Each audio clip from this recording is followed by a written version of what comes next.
Selamat pagi Sobat-Sobat FKUNS. Kembali lagi pada edisi podcast Talk FKUNS edisi Dosen Berprestasi. Kembali lagi dengan host kesayangan kalian, saya Dionisa, yang akan menemani kalian pada edisi hari ini. Kali ini kita kedatangan tamu yang sangat-sangat spesial. Salah satu dosen di Fakultas Kedokteran UNS yang baru saja mendapatkan anugerah dosen berprestasi terkait dengan paten sederhana HKI terbaik. Kita sambut saja Dr. Dono. Selamat pagi, Dok. Selamat pagi, Dr. Nisa. Ya, jadi Dr. Dono Indarto, Magister of Biotechnology Studies, PhD, dan ahli ilmu faal manusia. Dok, mungkin bagi sobat-sobat FKUNS yang belum pernah mengenal dokter, boleh perkenalan diri dulu nggak, Dok? Assalamualaikum warahmatullahi wabarakatuh. Rekan-rekan sejawat Fakultas Kedokteran UNS, baik yang senior maupun junior, perkenalkan, nama saya Dono Indarto. Saya dari Laboratorium Biomedik, saat ini diberikan amanah sebagai Ketua Bagian Laboratorium Biomedik Fakultas Kedokteran. Bidang studi saya adalah bioteknologi kedokteran. Mungkin cukup itu saja dari perkenalan saya. Terima kasih. Wah, menarik sekali, Dok. Dr. Dono ini baru saja mendapatkan anugerah paten sederhana dan hak kekayaan intelektual terbaik ya, Dok. Mungkin bagi kita yang belum terlalu familiar ya, Dok, atau mungkin bagi saya sendiri, kalau paten itu kan berarti Dr. Dono telah menghasilkan karya-karya yang telah dipatenkan dan sebagainya ya, Dok.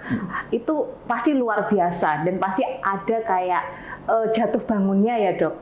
Nah, tapi sebelum kita masuk ke sana, Dok, boleh diceritakan nggak, Dok, awal karirnya Dr. Dono itu seperti apa hingga bisa memasuki dan mendapatkan penghargaan ini, Dok?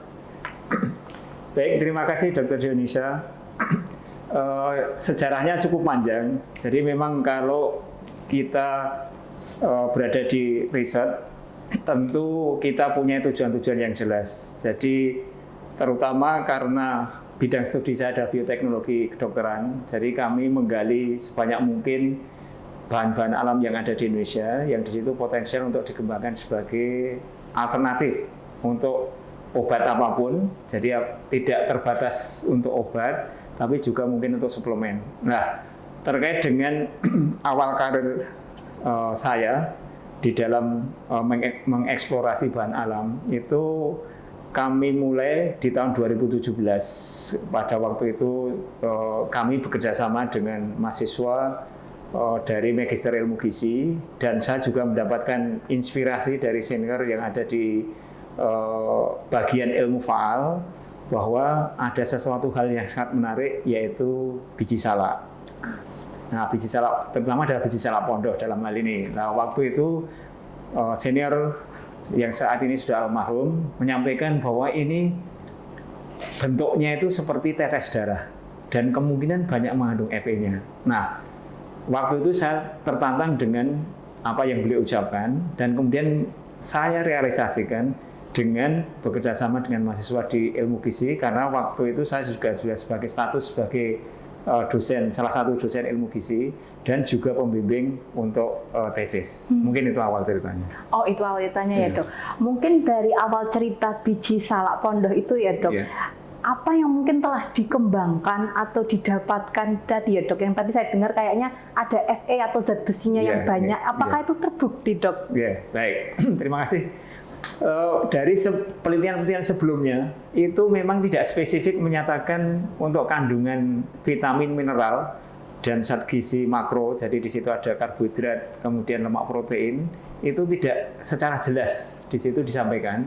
Saya sudah melihat berbagai hasil penelitian, dan ada salah satu dalam bentuk buku itu yang dihasilkan dari salah satu yang termasuk sebagai pengusaha untuk produk salak, tidak hanya biji salak, jadi produk salak yang ada di Turi, Kecamatan Turi, Kabupaten Sleman. Nah, dari sana tidak ada sama sekali penjelasan tentang kandungan Fe. Nah, kami kemudian mencoba biji salak itu kemudian kami buat tepung. Nah, dari hasil proses penepungan ini juga belum ada yang menyatakan pada waktu yang saya ikuti itu dibuat kopi. Jadi di situ seperti digoreng tapi tanpa minyak. Tapi ternyata dengan proses itu kandungan Fe-nya hanya 19 mg per 100 gram tepung. Nah, kemudian kami menganalisis dan kemudian mengeksplorasi lagi, kemudian kami ganti metode. Jadi kami cari metode, akhirnya dengan metode yang sudah saya buat, itu ternyata kandungan Fe-nya naik menjadi 26 mg per 100 gram. Ini belum ada sama sekali yang mempublikasikan. Nah, itu yang awal ceritanya. Jadi makanya tadi betul bahwa yang lain-lain itu kandungannya rata-rata di bawah 10 mg. Gitu, Oh, ya. berarti memang kandungan Fe 26 mg itu sangat besar ya, Ya, Dok? betul, ya. Dan itu ditargetkan Dr. Dono untuk mereka yang mengalami anemia, Betul. ya baik, anemia defisiensi besi Betul, gitu, ya, Dok. Oh, ya, baik. betul, betul, Indonesia. Ya, Dok, tadi kan Dr. Dono sempat menyinggung bahwa ada metode tertentu dan Iya, sebagainya ya, Dok. iya. Tapi sebenarnya dari keseluruhan cerita Dr. Dono membuat atau mempatenkan ini, Iya, Dok, iya. pasti kan ada jatuh bangunnya ya, Betul, Dok. betul. Nah, itu boleh diceritakan nggak, Iya. Dok? Iya. Baik, terima kasih. Jadi untuk pemrosesan biji salak, jadi paten yang sudah kami dapatkan itu dari proses membuat tepung, itu kami patenkan. Kemudian membuat jelly, itu juga kami patenkan. Kemudian ekstrak, nah ekstrak yang kami patenkan adalah ekstrak etanol. Kemudian tidak sampai di situ, kemudian kami juga membuat fraksinya. Jadi ada fraksi air, kemudian ada fraksi lemak, kemudian ada fraksi esil astat, itu juga kami patenkan. Jadi rata-rata untuk setiap paten yang saya ajukan, itu yang paling cepat itu seingat saya hanya satu tahun. Karena mungkin waktu itu memang ada program, tapi umumnya itu di atas 2 tahun, itu baru mendapatkan sertifikat paten. Sederhana. Yang sederhana Ya, ya, paten Dok. sederhana, ya. Jadi memang prosesnya tidak semudah kayak tiba-tiba mendapatkan penghargaan ya tentunya, Betul, Dok. betul, ya. Dok, tadi Dr. Dono menceritakan bahwa banyak patennya, dari paten tepungnya, kemudian Ya. ekstrak dan sebagainya. Apa ya, Dok, pentingnya paten itu sebenarnya, Dok? Apalagi mungkin dalam perkembangan ilmu. Ya, baik, terima kasih.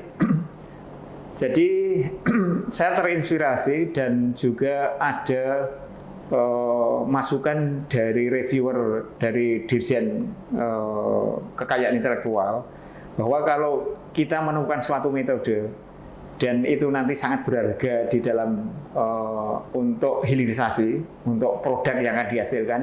Jadi paten itu sangat penting karena kalau nanti tidak kita patenkan, jadi metode itu kemudian bisa diambil orang lain, bisa digunakan orang lain, sehingga kemudian terus terang kami sebagai dosen tentu kan modalnya kan tidak banyak, sehingga nanti untuk mengembangkan sampai produk tentu di situ akan banyak uang yang harus kita keluarkan karena untuk membuat itu langkahnya tidak sederhana.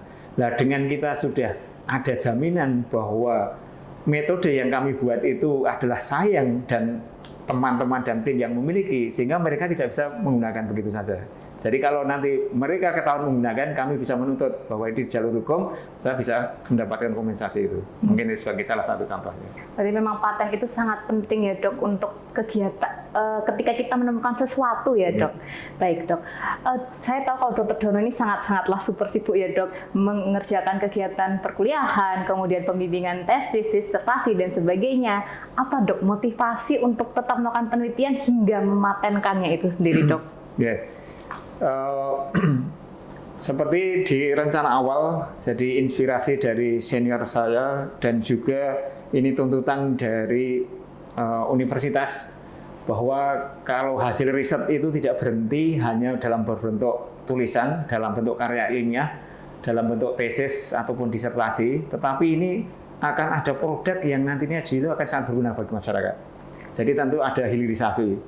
Nah, itulah kemudian itu sudah kami tanamkan pada waktu kami berkolaborasi dengan siapapun, jadi dengan pembimbing dari lintas fakultas dan dari mahasiswa itu sudah saya tanamkan sejak awal bahwa ini bukan tujuan akhir, ini masih tujuan awal, jadi nanti ini masih jangka panjang. Jadi apa yang kita kembangkan mungkin tidak bisa kita nikmati dalam waktu dekat.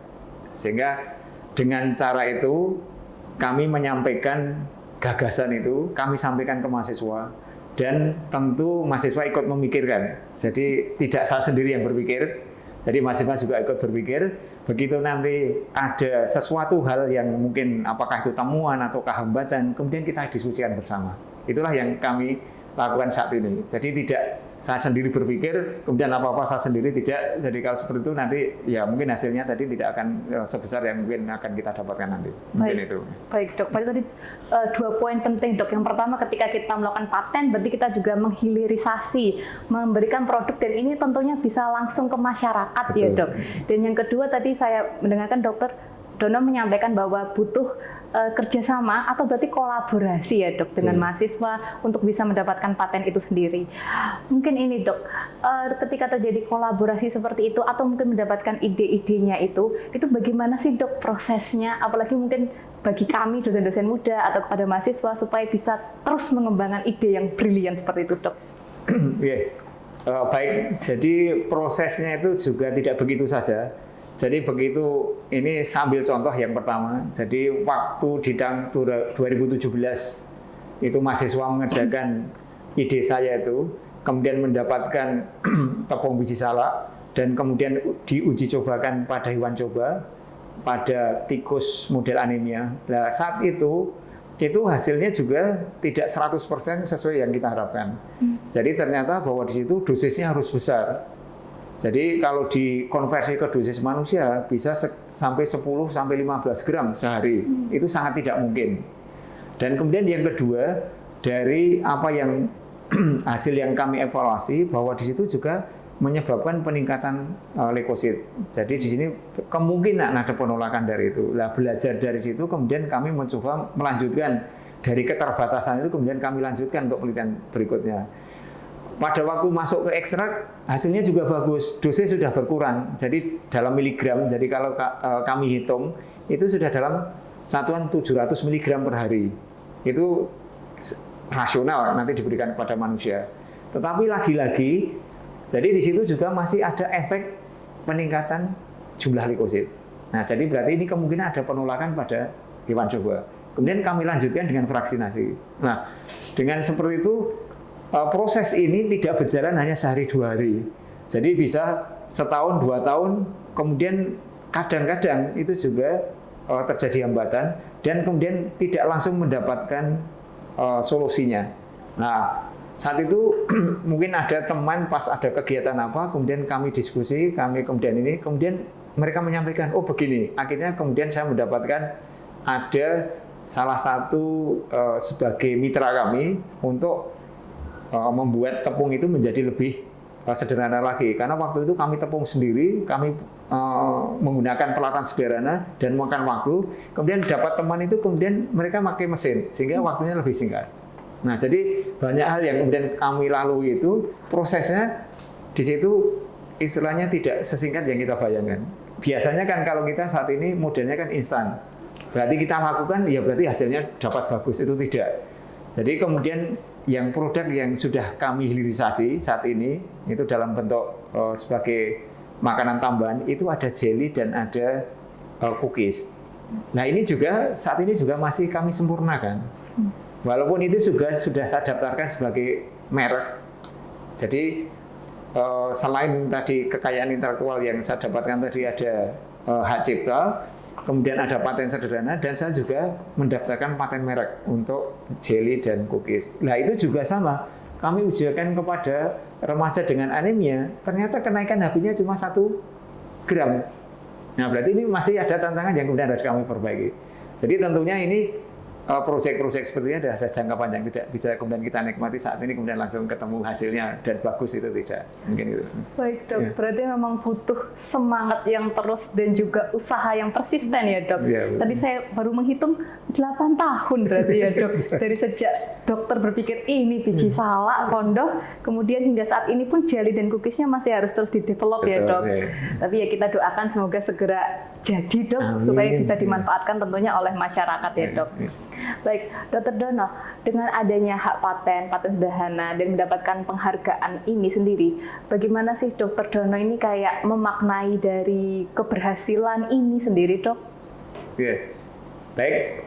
Kalau saya pribadi, jadi dengan penghargaan itu sebenarnya ini hanya sebagai bagian jalan. Jadi bukan ini sesuatu kemudian ini prestasi yang membanggakan, kalau menurut saya tidak. Karena toh misalnya saya mendapatkan karena pada waktu masing-masing metode itu kemudian saya patenkan satu-satu. Jadi yang membedakan tadi bahwa paten sederhana itu berarti hanya satu metode atau satu cara atau mungkin satu produk. Jadi waktu itu tidak bisa kami satukan menjadi paten karena ini prosesnya berjalan tadi sampai 8 tahun baru ketemu. Jadi nggak mungkin kalau saya jadikan paten belakangan mungkin nanti sudah didapat orang lain. Sehingga makanya tadi saya dan rekan-rekan tim itu mengusulkan dalam bentuk paten sederhana. Nah, tadi kembali tadi penghargaan ini saya mengucapkan terima kasih yang sebesar-besarnya kepada UNS khususnya kepada Pak Rektor yang sudah memberikan penghargaan. Tapi kalau ini bukan tujuan akhir saya.